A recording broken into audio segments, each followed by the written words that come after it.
les amis, bienvenue sur ma chaîne J2M pour une nouvelle rubrique du cinéma vintage.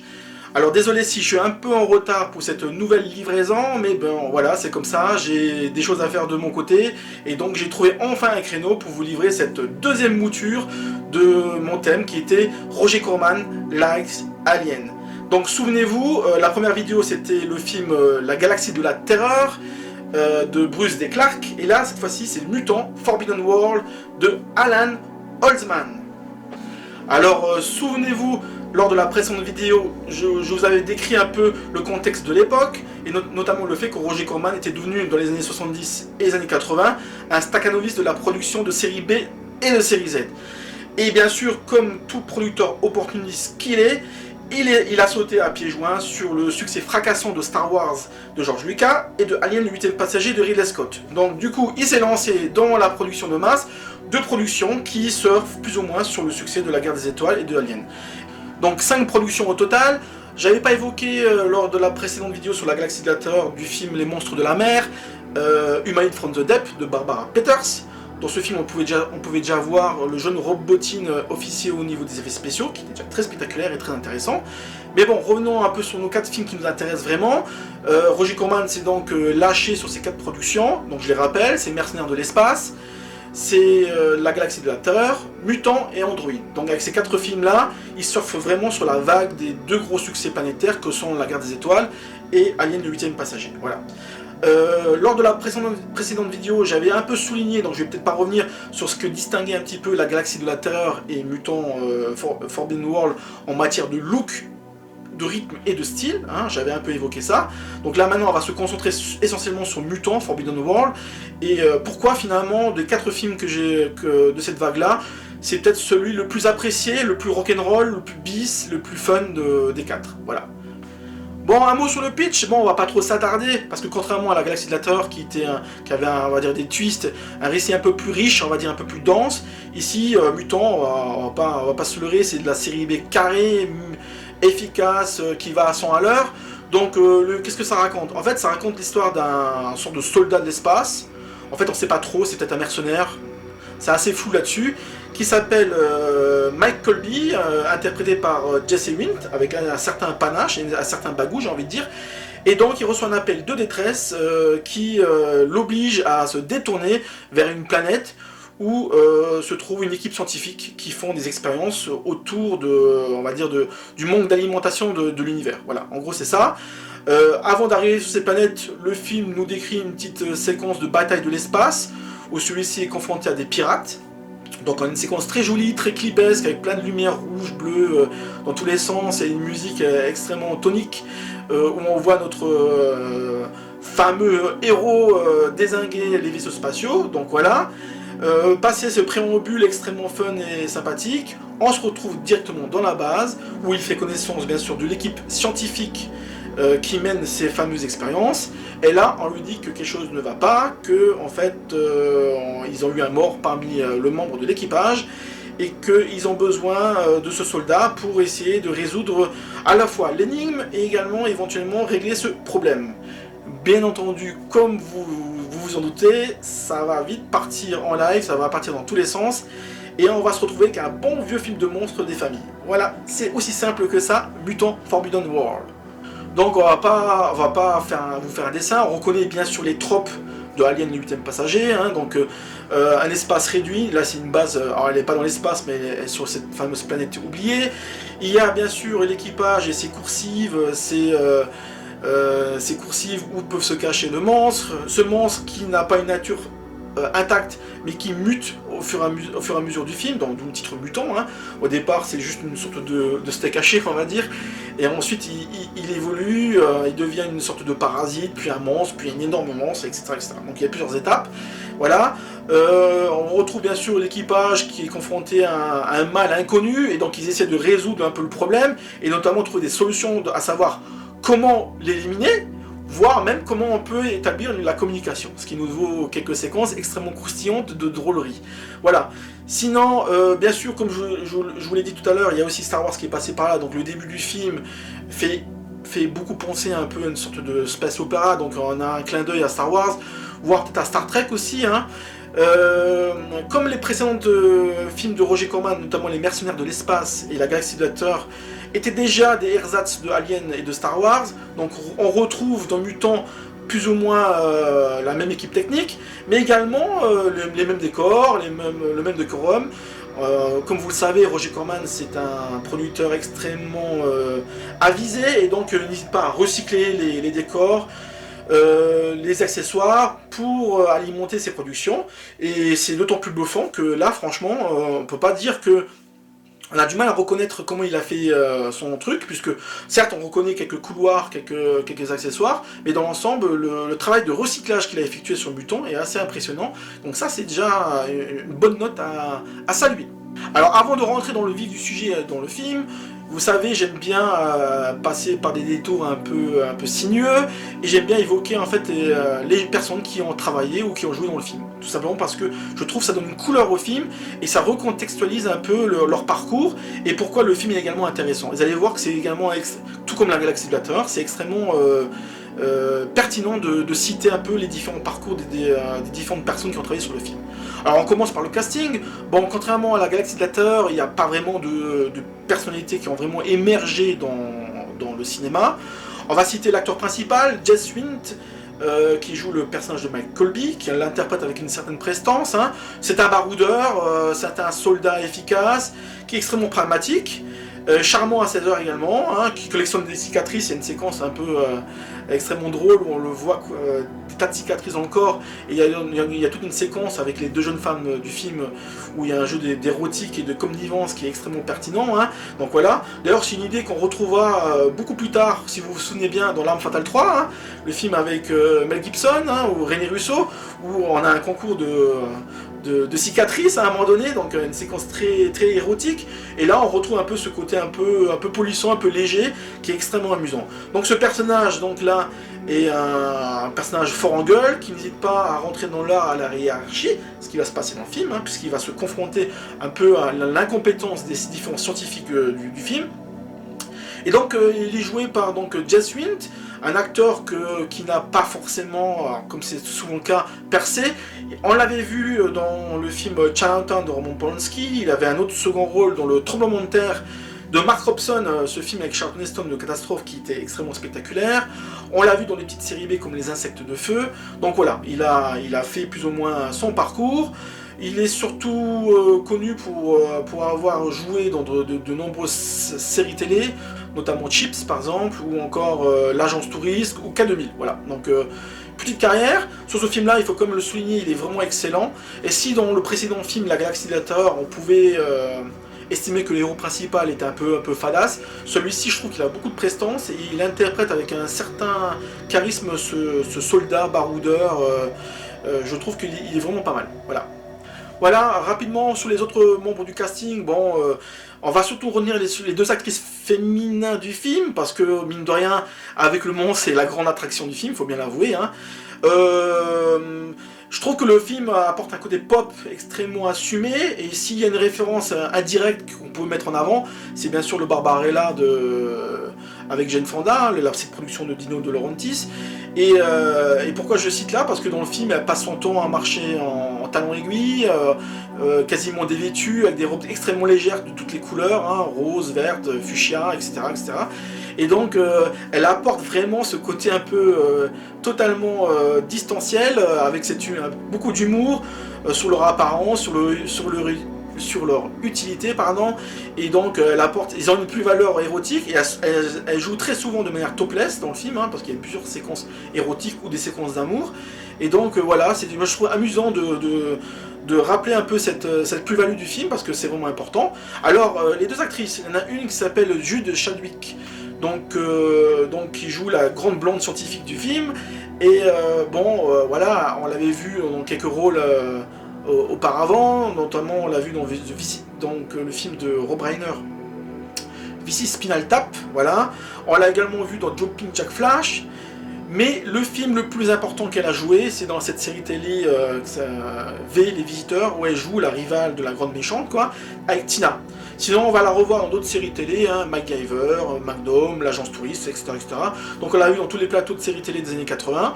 arabesque, voilà. Donc vraiment une actrice qui a fait son taf, on va dire, hein. L'autre, qui est beaucoup plus jeune dans le film, et qui est également beaucoup topless dans le film également, est très mimi, c'est le moins qu'on puisse dire. Elle s'appelle Dawn Dunlop, excusez-moi pour la prononciation. Elle a arrêté sa carrière très rapidement, on l'a juste vue dans un autre film qui s'appelle Les Croque-Morts en folie avec Michael Keaton. Et donc dans le film, voilà, elle a ce côté un peu sexy, totalement naïf, charmant, j'ai envie de dire, sotte, c'est le moins qu'on puisse dire. Et c'est la demoiselle en détresse que le héros va sauver à plusieurs reprises.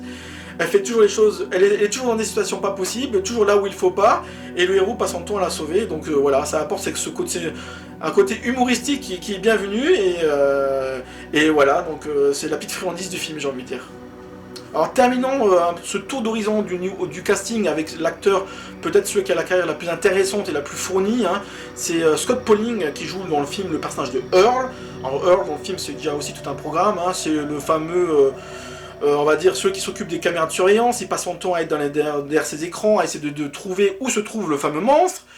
Mais il est également un peu à ses heures perdues, un petit polisson, voyeuriste, qui n'hésitera pas à jouer au yo-yo dans une séquence d'amour extrêmement culte. Donc voilà, j'en dis pas plus pour ceux qui ne connaissent pas le film, en tout cas dans cette partie non spoiler.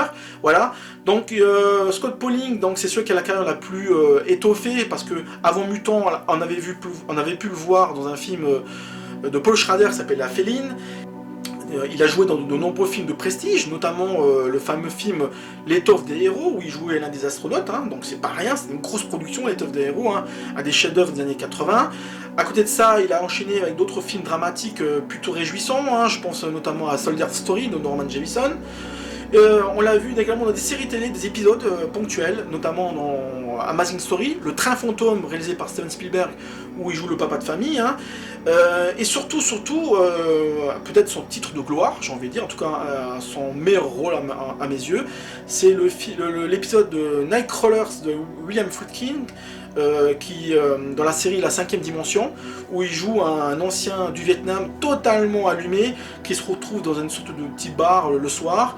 Et en fait, dès qu'il s'endort, ses fantasmes vietnamiens ressurgissent, et il y a une séquence absolument magnifique dans cet épisode-là, où en fait il se voit confronté avec ses anciens camarades du Vietnam, il y a une séquence de guérilla dans le café qui est absolument incroyable. Voilà. Donc c'est un petit chef-d'œuvre qu'on peut trouver parfois sur YouTube. Donc voilà, si vous allez sur YouTube, vous mettez Nightcrawler, je pense que vous pouvez trouver cet épisode.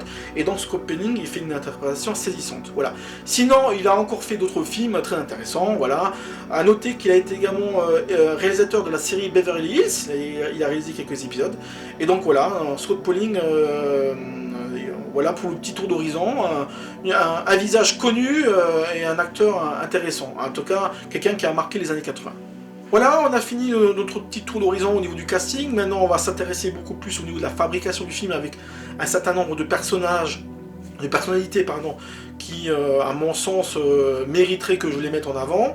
Donc je ne les avais pas évoqués forcément dans la Galaxie de la Terreur, déjà parce que la vidéo serait beaucoup trop longue, on est d'accord, hein. Donc du coup, comme si nous sommes dans une production Roger Corman et que les différents collaborateurs des films travaillent d'une production à l'autre, c'est souvent les mêmes noms qui reviennent, donc je me suis dit c'est plus intéressant de découper un peu en deux parties. Donc voilà, certains de ces noms ont déjà travaillé également sur le film de la Galaxie de la Terreur, donc voilà, donc c'est un peu justice, c'est un peu équilibré, une vidéo un peu plus équilibrée. Donc forcément, parmi les noms qui reviennent, j'avais cité dans leur précédente vidéo Aaron Lipstadt par exemple, qui ici revient ici dans le film de Roger Corman en tant que production manager, mais également là il passe à la vitesse supérieure, puisque c'est lui le nouveau metteur en scène de seconde équipe, en remplacement au départ de James Cameron qui est parti tourner Piranhas 2, hein, voilà. Donc ici il prend un peu sa place. Et donc il va faire le taf, comme on dit, puisque Roger Corman va être très séduit par son travail, et c'est lui naturellement qui prendra le relais pour sa prochaine production qui était Android. Voilà. On va pas aller plus loin. Pareil pour les frères Kotak, donc Robert et Denis Kotak, qui étaient déjà présents dans la Galaxie de la Terreur, qui vont devenir beaucoup plus tard des stars dans les effets spéciaux visuels, notamment des maquettes de films, et qui vont avoir une collaboration de longue durée, notamment avec James Cameron. Donc naturellement, on les retrouve aussi dans Mutant, hein, donc on voit bien que la qualité des effets spéciaux visuels et même au niveau technique, c'est quand même pas mal, je trouve, hein, malgré un tout petit budget, il faut bien le rappeler, hein, c'est vraiment des budgets très réduits. Voilà.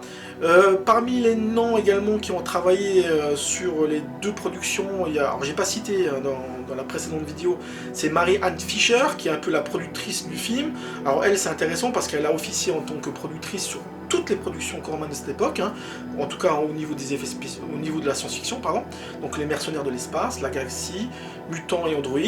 Et plus tard, lorsque Roger Corman fera encore une production autour de cet univers, c'est elle qui réalisera le fameux, façon de parler, il est un peu moyen, il n'est pas terrible le film, c'est Le Seigneur des Abîmes, c'était en 90, voilà. Voilà, maintenant on va s'intéresser un peu aux nouveaux venus de la fabrication du film, hein. Donc il y a deux noms qui se distinguent vraiment, surtout au niveau des effets spéciaux de maquillage, hein. Donc le premier, c'est John Carl Blocher, je sais pas comment on le dit, hein, excusez-moi pour la prononciation. Alors c'est un artiste qui a débuté donc avec Roger Corman sur Mutant. On le retrouve ensuite sur Android, hein, de Aaron Lipstadt. Il va être une des figures récurrentes, importantes aussi, mais récurrentes du cinéma fantastique tout au long des années 80, voire jusqu'au milieu des années 90. Et il a une particularité, c'est qu'il a deux casquettes, hein. Donc c'est le responsable des effets spéciaux de la plupart des films auxquels il a collaboré, mais c'est également un metteur en scène du cinéma fantastique. Et oui, on peut même affirmer que c'était à l'époque un des pionniers dans le genre, puisque plus tard il y en aura d'autres qui vont le suivre, hein, un peu ce mouvement, hein. Donc pour mémoire, on peut citer par exemple Chris Wallace qui passait à la mise en scène à partir de La Mouche 2. On peut citer Tom Burman sur la production Folding des années 90 qui s'appelle Life on the Edge. On peut également citer Stan Winston, hein, qui était passé à la mise en scène avec Pumpkinhead, le démon d'Halloween, et Upworld. Voilà, donc il y a quelques noms qui reviennent sans cesse. Donc avant tous ces maquilleurs, donc John Carl Blocher était déjà là avant tout le monde, on va dire, hein. Donc il a pu avoir une carrière parallèle entre sa spécialisation dans les effets spéciaux de maquillage et notamment sa carrière de metteur en scène. Donc il profitera d'une opportunité, hein, après avoir travaillé sur Mutant et Android, mais également sur une autre production qui a eu un gros impact à l'époque pour les amateurs de gore, c'était Mausoleum, hein, on avait déjà parlé dans la vidéo précédente, une production totalement folle avec des maquillages bien crados, tout ça. Et donc après ce film, il se fait embaucher par Richard Bond, où là il devient un peu le maquilleur maison de la compagnie, et il profite également de l'occasion pour passer à la mise en scène. Donc c'est là qu'il réalise par exemple Mestena, une petite production série Z pas terrible. Troll, c'est beaucoup plus rigolo, moi j'aime beaucoup ce film. Voilà, bon, c'est un peu une Madeleine de Proust, j'ai envie de dire, hein. C'est totalement un film un peu improbable. Il y a également un autre film un peu cheapos, c'est Cellar de Hellar, bon voilà, on va passer dessus, hein. Il est surtout connu, John Carl Blocher, pour avoir réalisé quand même le Vendredi 13 numéro 7, chapitre 7, un nouveau défi, où on voyait Jason se battre contre une Carrie. Voilà, donc un mélange fantastique et slasher extrêmement réjouissant, en tout cas pour les amateurs, hein. Voilà, bon, sinon il réalisera d'autres films un peu plus Z, notamment Les Ghoulies 3. Sinon il réalisera le totalement réjouissant et bien kitschos Slave Girl from Burn Infinity, ça c'est pour les amateurs de série Z, hein. Voilà, donc pour la partie maquillage, donc très rapidement, donc il va être le maquilleur maison, comme je l'ai dit tout à l'heure. Donc c'est les Ghoulies 1 et 2, voilà. Il travaillera sur des titres comme Terror Vision, Décapitran, Future Cop 1 et 2, voilà. Il y a quelques films un peu plus intéressants, un peu plus prestigieux, je pense surtout à l'excellent, ça mériterait peut-être une vidéo à l'occasion, Foi tuer, avec Klaus Kinski de David Smaller, hein, par exemple. Voilà, ça c'est un film qui avait marqué beaucoup les amateurs à l'époque, hein. On retiendra également sa très grande collaboration avec Stuart Gordon, notamment avec le fameux Reanimator, hein, donc un chef-d'œuvre du cinéma gore des années 80, et donc ça va se poursuivre avec les autres productions de Stuart Gordon, hein, notamment Flumbrium, hein, Les Portes de l'Au-delà, qui est vraiment excellentissime, Dolls, Les Poupées, ou encore Robojox. Il travaillera également avec Brian Usna sur le Reanimator 2, et donc vers la milieu des années 90, il reviendra un peu chez Charles Bond pour d'autres productions, Dominic Toys, des trucs comme ça, Glutor, des trucs comme ça, voilà. Parallèlement à Charles Bond, il a fait un petit détour, hein, également chez New Line Cinéma par exemple, hein, puisqu'on voit son nom sur des productions de série B un peu plus huppées, je pense notamment à Prison de Ronnie Harlin, hein, ou encore le fameux Freddy Cat, les griffes du cauchemar. Donc voilà. Ces productions ont assez de prestige pour l'inviter à travailler sur des productions un peu de standing un peu plus supérieur. Je pense notamment à Indiana Jones et la dernière croisade de Steven Spielberg, ou encore Red Rock West. Voilà. Donc comme on peut le voir, son travail est très apprécié des amateurs du cinéma fantastique des années 80 et 90. Hein, c'est une vraie figure importante, et d'ailleurs son travail sur Mutant va être récompensé, hein, mais ça je le dirai tout à l'heure. Donc voilà, après John Carl Buescher, donc on va s'arrêter sur une autre figure très importante et qui a officié sur Mutant, hein, donc c'est Mark Shostrom. Donc c'est un nom qui est un peu oublié aujourd'hui, mais qui à l'époque, dans les années 80, a été un peu une figure récurrente, également très importante. Hein. Les lecteurs de Starfix qui lisaient les spéciales hors série effets spéciaux connaissent très bien ce nom, puisqu'il a officié sur les productions les plus importantes de l'époque. Hein. Mais avant ça, il a fait son trou, comme on dit. Hein. Avant de travailler sur Mutant, par exemple, on l'avait vu, ce monsieur travailler sur des slashers, hein, notamment deux très intéressants. Un qui s'appelle Terreur dans la nuit, et surtout l'autre qui est un peu plus connu, hein, s'appelle The Slumber Party Massacre, pardon, et qui a fait son petit chemin auprès des amateurs de slasher. Pas des grands films, on est d'accord, hein, mais voilà, c'est des titres que les fans de slasher savent très bien reconnaître. Parallèlement à l'excellence des effets spéciaux de Mutant et de Android chez Roger Corman, on voit également ce nom travailler sur d'autres productions de série B, notamment de la fantasy. Deux titres hein, quand même pas anodins, quand même si c'est pas un des responsables, mais il a travaillé dans l'équipe technique. Hein. C'est L'Épée Sauvage de Albert Pyun, et surtout Dark l'Invincible, où il a assisté les frères Borman en tant que maquilleur. Hein. Donc c'est vraiment pas mal.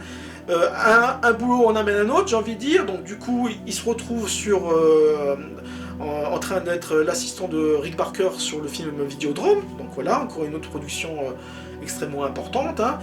Et voilà, encore une autre production qui l'amène à l'accord de Red. Et enfin, sa rencontre décisive avec la société de production New Line, où il travaille sur les griffes de la nuit, Nightmare on Elm Street de Wes Craven. Donc la suite, vous la connaissez, c'est un énorme carton, cette série B a eu un énorme impact auprès du public et auprès de la critique, et donc du coup, Mark Shostrom va devenir une des figures importantes, puisqu'il va être appelé dans les productions les plus importantes de l'époque en matière de maquillage. Donc voilà, sa rencontre avec New Line va être décisive, hein. Donc avant de travailler sur les grosses productions de New Line, donc il va encore refaire quelques petites séries B, je pense à un slasher qui s'appelle The Mutilator, extrêmement gorasse on va dire, hein, ou encore Marathon Killer, deux productions qui étaient d'ailleurs présentées au Festival du film de Fantastique de Paris en 84.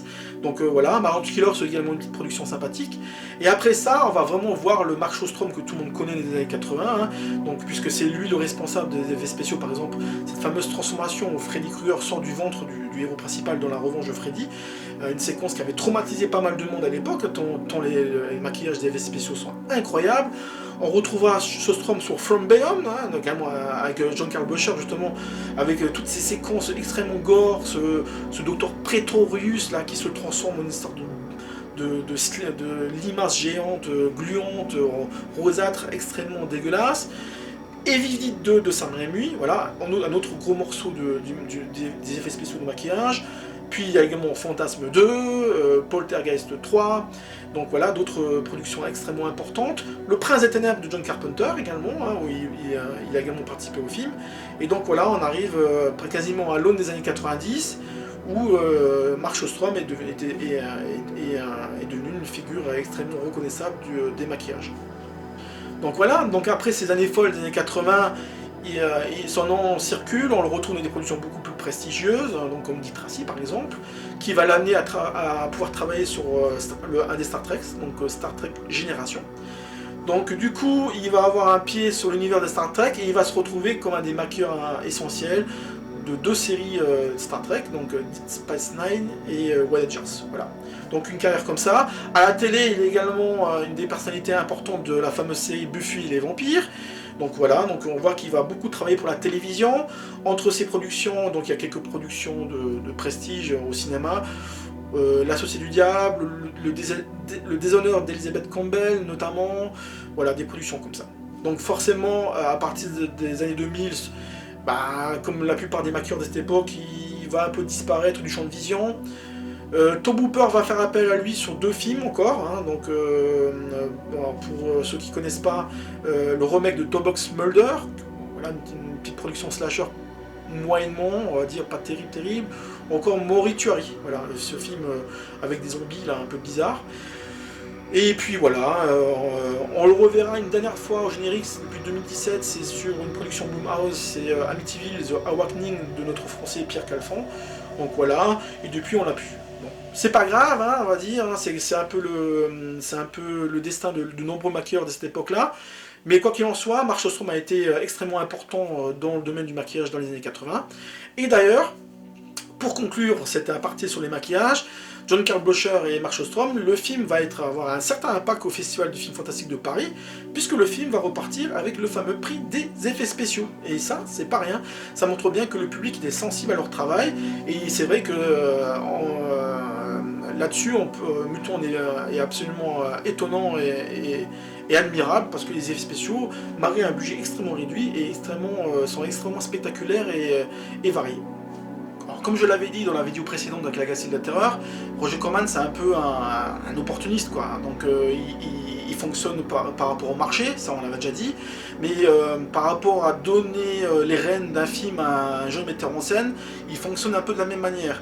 Donc il engage des jeunes étudiants fanatiques de cinéma, des geeks en puissance, hein, qui viennent de la fac et qui veulent faire du cinéma. Lui saute sur l'occasion en général, et en fait il leur donne vraiment leur chance. C'est ça qui est vachement intéressant, il leur donne vraiment leur chance. Et c'est ce qui arrive avec des tas de metteurs en scène, hein, comme James Cameron, Joe Dante, Jonathan Demme par exemple, hein, donc plein d'autres en plus. C'est également le cas pour des techniciens. Alan Ousman, c'est un peu le cas également. Donc Alan Ousman, avant ça, il faisait partie de la team Roger Corman, dans le sens où il s'occupait avant tout de montage. De montage de bandes-annonces et également de montage de quelques petites productions, notamment 2 films, un qui s'appelle Crazy Mama et un autre qui s'appelle Amsterdam Khaled, ou Killed, un truc comme ça, Amsterdam Killed avec Robert Mitchum, je crois en français c'est du son, les tulipes. Bon voilà, à vérifier quoi le titre, hein. Et donc voilà, il voit quelqu'un qui monte, qui se montre persuasif, compétent sur le tournage, et petit à petit il le fait monter en grade avant de lui proposer des jobs plus importants. Voilà. Et c'est ce qui s'est passé avec Alan Ousman. Voilà. Alors, petit topo sur Alan Ousman, il vient d'où? À la base, c'est un jeune étudiant qui se voue à des études scientifiques, hein, de mathématiques. Mais bon, ça ne fonctionne pas. Et le problème avec Alan Ousman, c'est qu'il a un léger handicap, notamment c'est un bègue. Voilà, il bégaye beaucoup, il a du mal à se faire comprendre, et ça a été pour lui un vrai parcours du combattant pour essayer d'avancer dans la vie à travers cet handicap. Alors il se trouve que par hasard, il rencontre Roger Corman, qui lui donne des jobs surtout de montage à la base. Et ça a été une véritable révélation pour Alan Ousman, tout simplement parce que pour lui, qui a toujours été frustré par rapport à la communication, comment on communique avec les autres, là il trouve avec le montage c'est un terrain de chasse idéal. Et comme il le dira dans une interview qu'il a adressée à l'écran fantastique, hein, lors de la sortie de Mutant, il exprime clairement son enthousiasme, sa passion pour le montage, parce que pour lui c'était jouer avec chaque plan, c'était comme un mot, juxtaposer des plans les uns par rapport aux autres en mettant des effets, c'était une manière de lui pour exprimer des sentiments, communiquer des informations. Ça va être une vraie révélation pour lui, et du coup il va se jeter, il va avoir une passion pour le cinéma qu'il n'avait pas connu avant. Et comme il a travaillé sur les productions Roger Corman voit qu'il est de plus en plus compétent, et c'est un peu de cette manière qu'il lui propose de réaliser Mutant, avec ce petit argument: est-ce que ça t'intéresserait de faire une sorte de Laurence d'Arabie de SF? Alors Alan Ousman qui fait les faux naïfs est très content de cette promotion, et il dit banco. Et Roger Corman lui dit: ok, prépare-toi, on va tourner rapidement. Donc voilà, donc ça c'est le côté staccanoviste de Roger Corman, son côté recycleur de décors, d'effets spéciaux et d'équipes techniques pour une nouvelle production de SF. Et pour Alan Ousman, c'était l'opportunité vraiment de sauter à pieds joints. Il avait travaillé juste avant dans Les Mercenaires de l'espace, et c'est d'ailleurs à ce moment-là, comme il affirme dans l'interview de l'écran fantastique, que c'est comme ça qu'il découvre la science-fiction. Avant, il n'avait jamais vu de film de SF, c'est un truc de fou, hein. Et lorsqu'on voit le film, on voit bien qu'il est très enthousiaste par rapport à cette découverte, et c'est ce qui va peut-être l'amener justement un peu griller, un peu modifier le film, parce que bon, il n'est pas du tout de ce qu'on lui propose, il sait très bien que c'est une production bâtarde post-Alien le 8e passager, et donc qu'est-ce qu'il va faire? Il va essayer d'apporter un peu des éléments personnels qui lui le fait kiffer, et ça passe par la musique, notamment il adore la New Wave à l'époque. C'est un courant musical qui à l'époque commençait à monter, et donc il disait qu'il voulait mettre un côté rock, new wave dans un film de science-fiction, ce qui n'était pas le cas de beaucoup de films à l'époque. Hein. Ensuite, il va apporter également de l'humour, beaucoup d'humour, parce qu'il sait très bien que les situations qu'on voit dans le film sont très clichés par moments, donc il va apporter une dose d'érotisme, une dose de second degré, des punchlines à gogo, des phrases un peu alambiquées, mais qu'il détourne avec un léger humour, avec un léger côté sournois, comme ça j'ai envie de dire, et donc tout ça, il va l'apporter grâce à son bagage personnel. Alors Alan Ousman, après par la suite, il va faire un autre film qui va passer totalement inaperçu, s'appelle Hors de contrôle, voilà.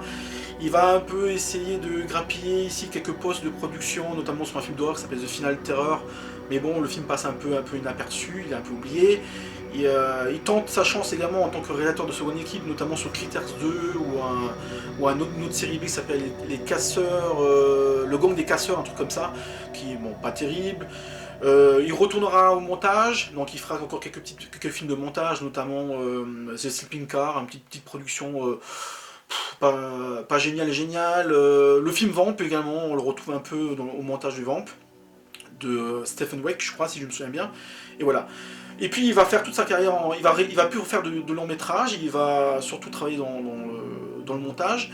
Et là, depuis quelques années, bon, il a un peu rebondi, il a fait quelques documentaires sur des metteurs en scène, notamment sur John Huston, sur David Lean et Frank Capra. Donc voilà, donc c'est quelqu'un qui travaille encore beaucoup, hein, mais il n'a pas eu, après ce coup d'éclat avec Mutant, j'ai envie de dire, cette série B haut de gamme, il n'a pas eu la carrière qu'il aurait pu avoir en tant que metteur en scène. Bon, c'est pas grave, parce que du coup, Mutant reste un peu cet objet un peu que tous les amateurs de série B d'horreur, de science-fiction, un peu bis, chéris un petit peu, parce que c'est vrai que même dans l'escarcelle de Roger Corman, il se distingue vraiment par son look, par son énergie, par sa bonne humeur, par sa générosité, parce que le film est extrêmement riche en matière d'action, en matière de latex et de gore, donc voilà, tout ça fait que Mutant est rentré petit à petit comme un petit classique de la série B d'horreur des années 80.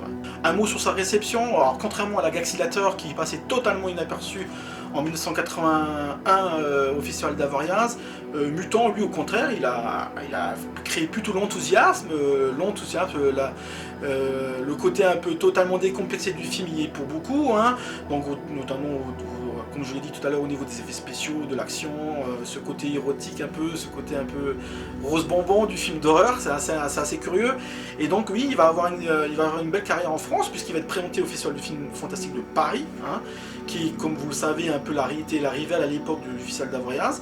Et donc le film va être présenté dans une édition extrêmement riche en qualité de film, hein, puisque on pouvait retrouver dans la sélection des films aussi prestigieux que Looker de Michael Crichton, par exemple.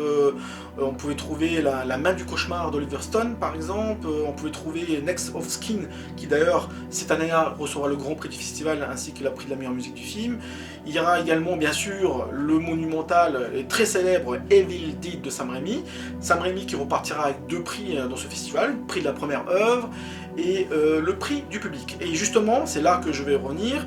Mutant, donc cette année-là, grappille des prix, et il grappille notamment, donc, comme je l'ai dit tout à l'heure, le prix des effets spéciaux, ce qui est totalement justifié lorsqu'on voit le film, et bien sûr le prix du public, ex aequo avec Evil Dead, ce qui montre bien que Mutant, quand même, marque des points et a vraiment marqué les esprits au niveau du festival, hein, qui a vraiment été accueilli chaleureusement, avec beaucoup d'enthousiasme.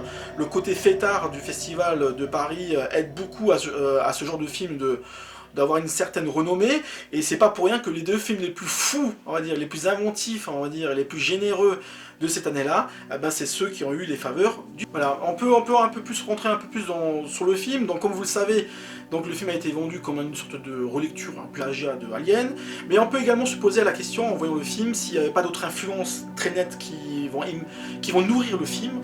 Alors pour les films, le film sort quasiment au même moment que le film de Carpenter, The Thing, et on peut se poser vraiment la question, hein, vu la configuration du scénario, avec ces scientifiques enfermés dans une base avec une créature qui les tue un par un. Si Roger Corman n'avait pas vu le film entre temps, s'ils n'avaient pas aménagé le scénario également en fonction en fait de la sortie de Carpenter, qui, je le rappelle, était à la base un remake d'un film de Howard Hawks et de Christian Levy qui s'appelle La chose d'un autre monde. Donc le scénario, le sujet était assez connu, notamment la nouvelle de Campbell, et donc on peut éventuellement penser que entre Alien le 8e passager et The Thing, qui avait en plus une corrélation au niveau de la créature, on peut se demander si Mutant n'a pas également un peu anticipé ou participé un peu à ce côté un peu relecture du film de Carpenter. Voilà. Ça c'est peut-être une petite hypothèse. Alors ce qui va un peu dans mon sens, j'ai envie de dire, c'est aussi sur la nature même de la créature. Comme vous le savez, Alien et The Thing ont cette particularité de présenter une créature extrêmement originale. C'est-à-dire qu'au départ, elle apparaît sous une forme particulière, dans un état. Donc dans Alien, c'était un cocon, avec le fameux cheeseburger. Dans le film de Carpenter, alors là c'est un peu différent parce qu'en fait il n'a pas de forme par nature, la chose de The Thing, et donc au départ on ne sait pas trop, il y a un chien, voilà, qui se transforme en quelque chose, qui ensuite, en tuant d'autres éléments d'équipage, va également se transformer durant tout le film. Et Mutant suit exactement cette même logique. Lorsque le héros arrive dans la base, en fait, donc il découvre un peu la situation, et donc il voit une sorte de cocon enfermé derrière un vitrage où il est sous hibernation, pardon. Et donc à ce moment-là, on ne sait pas trop à quoi il ressemble. Et lorsque ce cocon explose, entre guillemets, s'ouvre, on voit une sorte de masse gélatineuse qui ressemble au blob, de taille réduite, on va dire ça comme ça, et en fait qui ressemble presque à un steak, j'ai envie de dire, mais un steak qui bouge, qui évolue. Et lorsqu'il a la première attaque fulgurante sur un jeune scientifique, ça c'est une première étape, c'est extrêmement violent, gore, donc on verra les dégâts qu'il va causer, puisqu'on verra le crâne fracassé, des choses comme ça. Et durant tout le film, ensuite, on voit ce monstre évoluer en différentes parties, et donc là également je trouve qu'il est vraiment dans l'air du temps, cette idée de proposer une créature qui n'a pas une forme définitive, qui évolue, d'où le côté titre Mutant, et qui permet au film en fait d'avoir une créature assez insaisissable, assez originale, aussi bien en termes de look qu'en termes de progression dramatique, de fonctionnement. Voilà, donc on va découvrir plein de choses à travers ce monstre plutôt, et ça c'est vraiment réjouissant à noter. Et d'ailleurs, une petite anecdote par rapport au titre, il faut savoir que le titre Mutant, c'est un titre qui a été visible en France et notamment au niveau européen, et le metteur en scène Alan Otzman a toujours dit qu'il était extrêmement content en fait on a gardé ce titre là, parce qu'aux États-Unis, comme vous le savez, le titre s'appelle Forbidden World, qui est peut-être une petite référence indirecte aussi, donc c'est le côté un peu vintage qui était déjà présent dans la Galaxie de la Terreur au fameux Forbidden Planet, le planète interdite de Hitchcock. Et donc lui il a toujours regretté que le côté mutation disparaisse un peu du titre, parce que pour lui c'était extrêmement important et ça donnait un peu un cachet moderne au film, quoi. Et ensuite, l'autre chose qui participe un peu à ce côté, alors là c'est plutôt le côté exploitation qui me fait dire ça, et ce qui me réjouit au plus haut point, c'est le côté, une créature, certes féroce, mais également extrêmement gourmande. Et d'ailleurs dans le film, il y a un personnage qui s'appelle Mange-Tout, voilà. C'est un Mange-Tout, d'ailleurs c'est une sorte d'énorme monstre, enzyme glouton, voilà, c'est ça, un enzyme glouton. Et il se trouve que le hasard des productions fait qu'il y a eu plusieurs films également, des petites séries B et des séries Z qui sont sorties quasiment au même moment, avec cette même thématique, cette même approche d'une créature qui a des dents énormes. Alors bien sûr, il y avait Alien qui était déjà là, avec ses fameuses mâchoires qui sortent du crâne, donc voilà, ça c'est pas nouveau. The Thing également, on avait vu qu'une fois, lors des mutations, on a une créature avec plein de dents, des formes d'anémones avec des dentiers, des choses comme ça. Et Mutant participe également à cette évolution, à ce mouvement, et les autres productions de série B et de série Z qui sortaient à l'époque, fonctionnaient de cette même manière. Donc je peux citer au moins deux titres. Alors le premier c'est La Plage Sanglante, que les amateurs de Videoclub connaissent très bien. Bon, c'est pas une grosse production, c'est une coproduction Run Run Show avec une production américaine, je crois, Jeffrey Blum, bon je sais plus, je mélange toutes les pinceaux, c'est pas grave. Et donc dans ce film-là, comme vous vous doutez bien, la plage sanglante, hein, dans le titre, il y a une créature, un monstre qui sévissait sous le sable, et qui, dès qu'il y avait quelqu'un qui allait sur la plage pour bronzer, il se faisait happer par ce monstre. Donc voilà, c'est très rigolo, hein. Bon voilà, le film n'est pas à la hauteur de ce pitch, mais bon, il est quand même très rigolo, et donc on voyait forcément une créature avec dentée. Et l'autre film qui, alors peut-être plus gorasse encore, plus dérangeant peut-être, c'est un film qui s'appelle The Deadly Spawn. En France, il est sorti sous le titre La chose dans la cave, ou La chose tout simple, donc déjà le titre surfe sur le film de Carpenter. Hein, en plus, il y a le même mode de fonctionnement, il vient de l'espace, voilà, c'est toujours le même truc, sauf que ici, on avait une sorte de créature aveugle, qui fonctionnait un peu à l'ouïe, et en fait ça ressemblait à une sorte de plante carnivore, mais en forme organique, et qui bouffait tout ce qu'il trouvait dans son passage. Et donc le film, il y a un carnage incroyable avec tous les gens qui habitent dans l'immeuble, quoi. Et pareil, ce qu'on retient du film, c'est surtout cette créature avec ses énormes dents.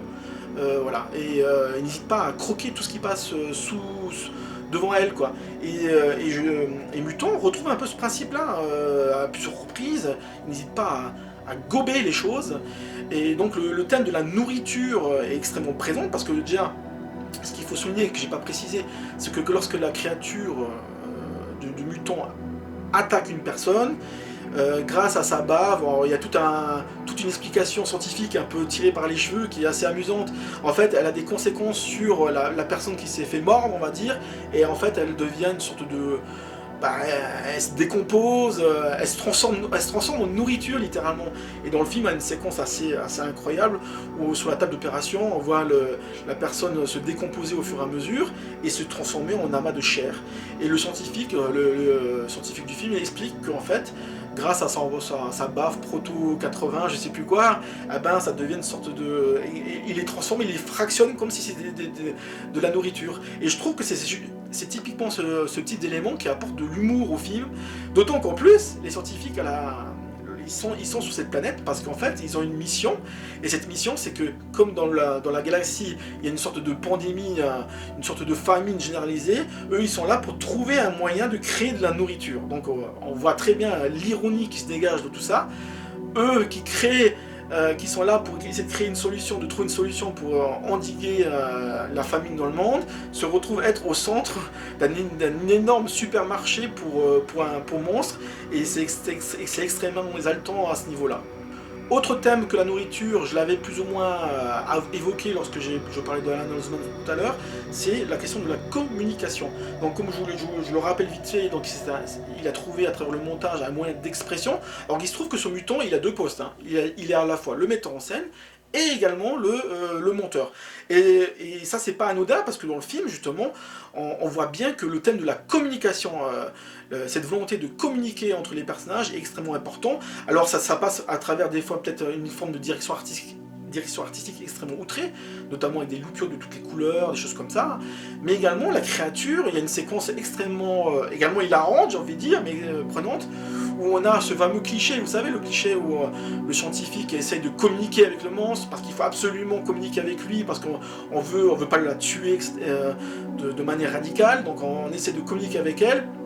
Et bien sûr, ça loupe pas, ça ne marche pas, la créature, elle n'a qu'une seule chose, c'est d'exterminer tous les êtres vivants de la planète Terre, et c'est ce qui va arriver au personnage de June Chadwick, excusez-moi pour le petit spoil, où elle se fait littéralement déchirer par le dard du monstre, séquence qui bien sûr renvoie à la séquence de Alien le 8ème passager, hein, vous savez, cette fameuse queue de l'alien qui passe dans l'entrejambe du personnage principal, du personnage de Verena Cartwright, pardon, et qui se fait carrément planter avec ce dard. Ici on a la même séquence, sauf qu'il y a un peu plus d'humour, parce qu'il y a ce personnage qui est absolument buté sur l'idée de communiquer avec elle, donc on la voit taper sur l'ordinateur, t'as le monstre qui lui répond un peu via un réseau de communication, donc c'est extrêmement amusant, et du coup, voilà, donc elle se fait carrément trancher en deux, et ce qui donne une séquence extrêmement gore, extrêmement généreuse, extrêmement réjouissante, j'ai envie de dire, parce que bien sûr la bêtise du personnage a payé, j'ai envie de dire là.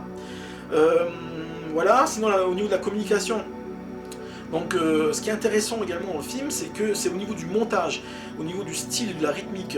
On voit que Alan Ousman, c'est quelqu'un qui est très au courant du mouvement musical de la New Wave, et notamment du clip vidéo. Et donc du coup, le film Mutant est peut-être le premier film d'horreur au look de clip.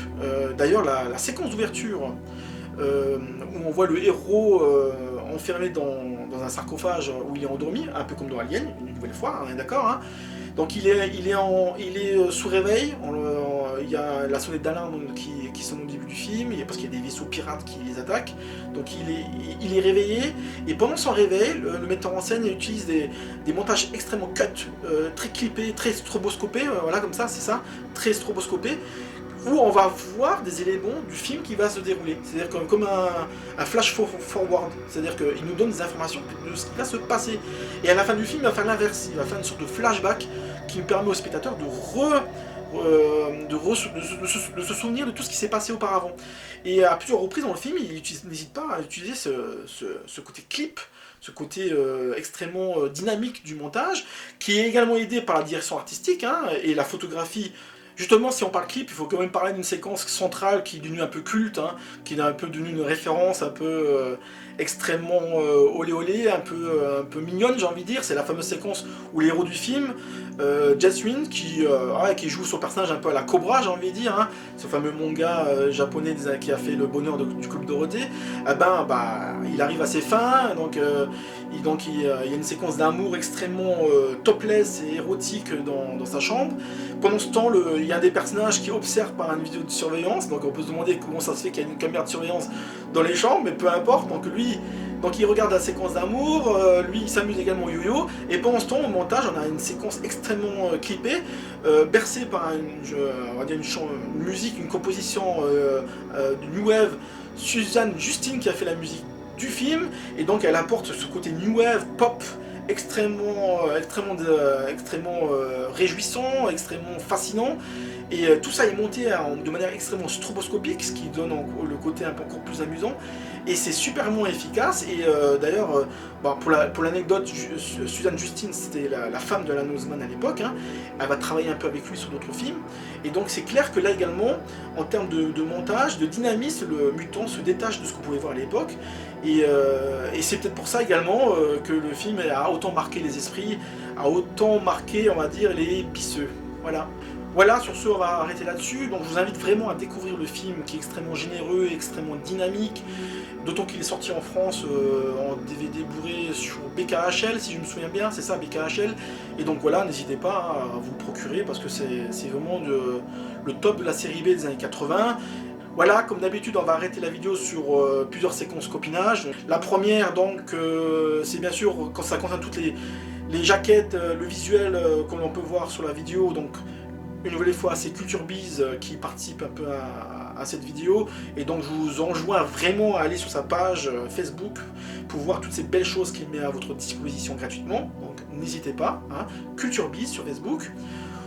L'autre copinage qui me tient toujours à cœur, c'est bien sûr mon ami Bruno Moitey, avec son site Strange Vomit Dolls, qui, je le répète, a fait énormément de petites critiques sur des séries B, Z des années 70, 80, 90, et pas que, hein, d'accord. Donc voilà, donc n'hésitez pas à aller sur son blog pour voir sa critique du Mutant, qui est extrêmement réjouissante. Voilà, comme d'habitude, ça fait partie de ces films de chevet, donc c'est toujours très réjouissant de voir qu'il y a beaucoup d'amateurs qui aiment bien ce genre de film, donc allez-y. Sur ce, je vous laisse vraiment pour une nouvelle vidéo. Ciao, ciao!